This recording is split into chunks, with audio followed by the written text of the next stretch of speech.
They ask me what time is it. I tell them it's our time to rise up and go out in the world and tell people about Christ and how he sacrificed his life so we could be forgiven of our sins. It's our time to preach. And when I say preach, I'm not talking about preaching just good to keep a crowd. I mean preach the truth. If someone's sinning, tell them that they're sinning and they need to repent of the sins. And when I say repent, I'm not talking about saying sorry and then going back to it the next day. That's not repenting, that's apologizing because you got caught up in sin. Repenting is leaving it behind and not going back to it. Not thinking about how next time you're gonna get away with it. It's looking back at it with disgust and not ever wanting to go back to it.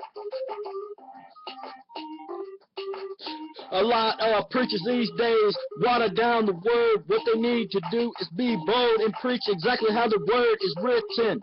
For example, Acts 4:13. Now when they saw the boldness of Peter and John, they perceived that they were uneducated and untrained men. They marveled, and then they realized that they had been with Jesus.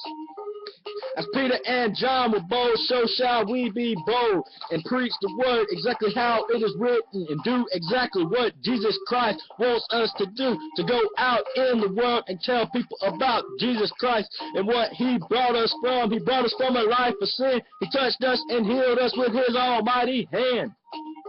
So preach the truth so people can truly know if they're doing wrong. And if they're doing wrong, tell them that they need to repent of the sins so they can be forgiven of the sins and so they can be closer to Jesus Christ. So get up on your feet and serve the Lord. It is our time to serve the Lord. So get up on your feet and serve the Lord.